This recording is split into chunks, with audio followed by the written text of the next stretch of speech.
with EG Wellness, Body and Mind Transformations. I used to be called Austin Body Fitness, but I kind of turned it into a little bit more of a wellness theme because I did start the business in Austin, but now I'm all over the world, right? I can be anywhere, so that's why I changed it to EG Wellness instead of Austin Body Fitness. Okay, so um, I wanted to talk to you all today about your self-destructive behaviors through your thoughts. So the theme here is your button stuck on self-destruct? How to change your thoughts to change your world. All right. So if you have been following me at all, you will know I work on behavior change, and this is to increase consistency around health goals by looking at triggers, behaviors, thoughts that drive the why you are still stuck. Okay. So the subconscious thoughts that roll around in our heads are very, very sneaky. You are not aware of them most of the time, right? That's why they're called the subconscious. There are all these things that just are stored in the base of our brain, our animal brain, from all of the experiences that we've had. But our higher thinking brain has to generalize all that information to make a decision. Otherwise, we'd be paralyzed. We have so much information that comes into our brains all the time that, again, our subconscious mind has to um, process it and then generalize it and then spit it up to the conscious brain. Okay, so that's what we're working with here. Okay, so we have choices, right? All of the time. A lot of people may think they don't have choices, but let's just hang in with me here, okay? So we can choose whether to be positive or negative, and this is where the reframing comes in, okay? So we are very much stuck in the negative by default due to how we were raised. Would you not agree? Most people you meet are very negative, right? So we are the children of not so good at school or home on some level. Picked on at school, TV commercials pounding all sorts of marketing crap into our minds that are not true. And of course, the era of MTV and the super thin models.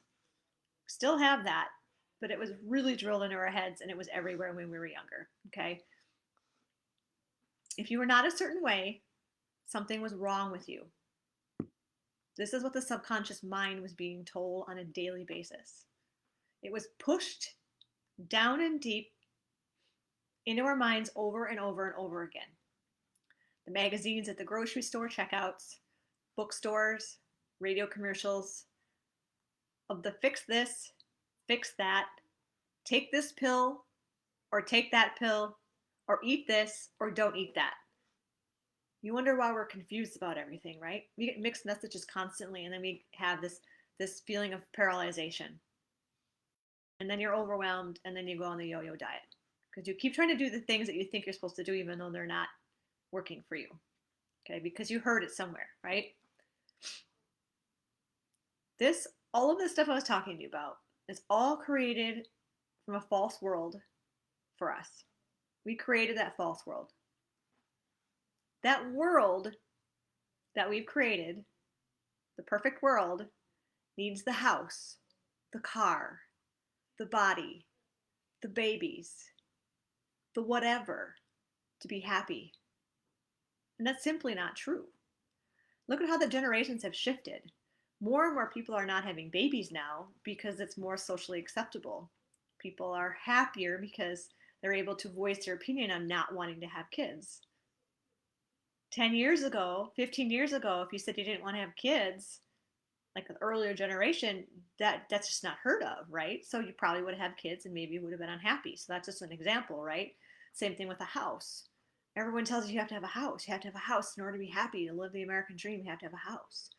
Well, that's becoming more and more not attainable now for multiple reasons. But someone said for so long in your ear, which was pushed on in your subconscious mind, that it was super important and you had to have it, otherwise you weren't successful. That's a bunch of crap, right? That's not true. You can be just as happy in an apartment. You can just be happy renting a house, right? because you decide whether or not you're happy or not. When you're not happy is because you're comparing yourself to somebody else. Okay? So we say things also like, well, let's go back to like health and wellness, right? I wanted to give you like examples if I have to stretch the mind a little bit. So if we say like we should have a cookie, so I hear this all the time. We shouldn't have a cookie. We shouldn't have that cookie. Says who?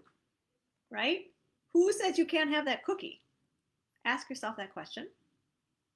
Why can't you have that cookie? Is it going to kill you? What are the stories you tell yourself?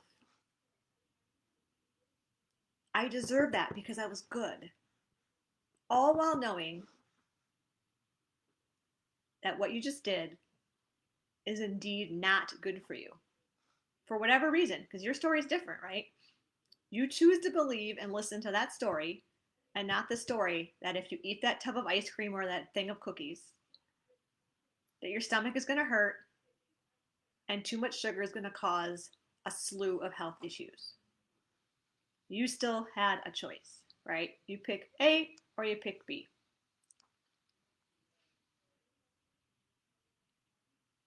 So where did the story come from? From the subconscious, from all of the stories, all of the experiences of your past. So in health, of course, I hear also things like, I can't have that cake. It will go straight to my hips. Is this factually true? No, it's totally not true. It's not true. But since you assigned that meaning, your body may react in a more negative way to that food. Because you've labeled it as bad, right? So poison, your body thinks you're putting something bad into it. So what do you expect it to do? Okay, it's going to treat it differently. We don't totally understand everything there is to know about the human body, but we do know that our thoughts drive our emotions. And if you say you can't have that cake, you just created a negative relationship with that food. And now you want it more than ever. I know you know that, right? So, what would it feel like to say, I choose not to have that cake today because it didn't fuel me, and or it makes me feel sluggish. So why do you choose not to have that, right? So this is a repeating conversation you have with yourself to create a habit, right?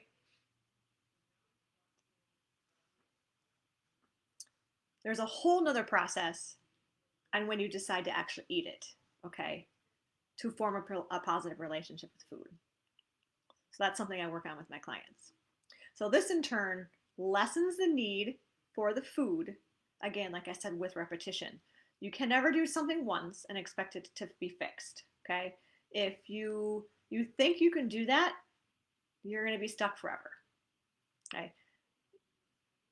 Took forever to poop, pee in a potty, took forever to brush your teeth without kicking and screaming. It took forever to get through school and through college. You don't learn things once and they stick. Okay, it's not how we operate. That's the very, very first fundamental thing. So why are you so stinking hard on yourself, right? We got to learn how to be nicer to ourselves and have self-care. Okay, that's the foundation, right? So when you have that conversation with yourself, again, like I said, it lessens that power it has over you. So it takes that power away from the food because you're thinking about it all the time. You can't have it, da da da da da. And it gives the power back to you. So that's empowerment, right? So remember, it's not about not eating it. It's about eating it in moderation and then the feelings associated with it. There is literally nothing you can't have unless you're allergic to it, right? That's a different story, but we're not talking about that, okay?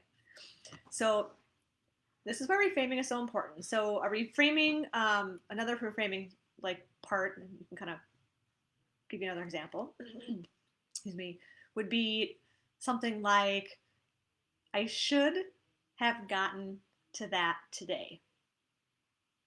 Now I hear this from moms all the time or entrepreneurs, right? I should have gotten to that today. So first, the word should is a word of desperation or deprivation. It's not a word of growth. It's not a word with movement. It's not a word with choice. Okay? So when I say should, I feel like a scolded dog. Feel what that feels like when you say things like should, can't, I wish, I tried. It's a hopeless feeling, right? So what do hopeless feelings in turn make us do? Do hopeless actions, right? Because remember, everything in human behavior starts with a thought, then it turns into a feeling, and then we act on that feeling. So we have to have some sort of disruptor there in order to break this cycle. And that's what I work on with my clients. Okay. So, I'm not a robot, right? You're not a robot. You can't do everything. You can't be the perfect mom, the perfect husband, the perfect entrepreneur. You can't be the perfect of everything that you do. If you're putting 100% into it, it's not physically possible, right? Something has to give and you have to be okay with it. It doesn't have to get done today. There's always a way to prioritize your day and then keep pushing the other stuff later. Okay, lists are great. Yes, the list will continue to grow. I've heard people complaining about how the list never seems to end and it's overwhelming to look at the list. I will tell you right now, there is nobody in the whole world will ever get done with their list ever. So stop thinking about the list being cleared because it's always going to be something else going on it. Unless you have literally no ambition in life whatsoever, then you may not have a list at all and you just sit on the couch and eat potato chips and don't care. Okay, and your house is filthy and that's a different story. But we're talking about people who actually want to change and do stuff for themselves. They're going to have a list, whether it's in their mind or whether it's on a piece of paper. Okay, it's not physically possible to get everything done.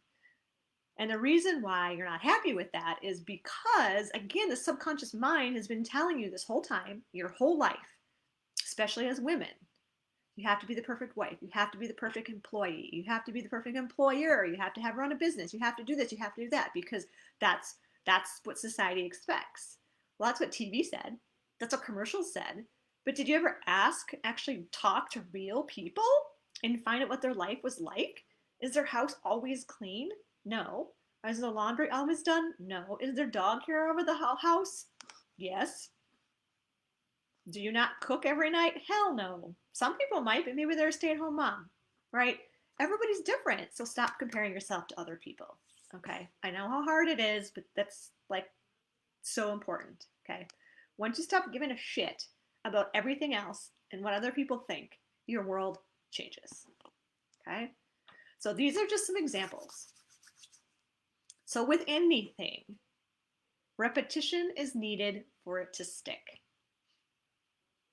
So if you are feeling like you need a kick in the butt, backside, butt, hiney, whatever you want to call it, and to move the needle forward on your health goals for more mental clarity, because you're not thinking about food all day long, which gives you energy because you're not thinking about food all day long. And you also get energy because you're eating better, you're taking care of yourself better, your schedule is better. Because we also talk about how to streamline everything, right? And habits that actually stick. So you can stop thinking about all that food all day long. What you can have, what you can't have. Massive confusion equals massive fatigue. Okay, we cannot keep up with that. It's no wonder everybody's exhausted. Okay, we wear a bajillion hats and then we're thinking about food all day long. Well, let's just get that out of it. So clear the plate, right? But not totally. If you're one of those clean plate cubs and you just had like 2 servings, we can talk about that too. So if you want to, again, supercharge this, streamline it, get it done, get the garbage out, streamline your thought process, get those habits installed so they stick, go ahead and go in the description, click the book link, and just talk to me for 15 minutes. It's very short. There's no sales stuff. It's just having a genuine conversation on what you've tried, what's going on, and the fastest way to get you there. So a path, right? So if you don't have a path, then you're going to stay stuck. So at least just having a conversation to see what's going on, and even if I can help you at all, because everybody's got different things, and there's some people I'm not going to work with. Okay, so again, click that link, book a 15-minute call just to get the ball rolling. Okay. Um, Again, I'm Erica with EG Wellness Body and Mind Transformations, and I will talk to you again soon. Go ahead and comment, hashtag replay, or ask me any questions that pertains to this, and I will get back to you within 24 hours. All right. Thanks a lot.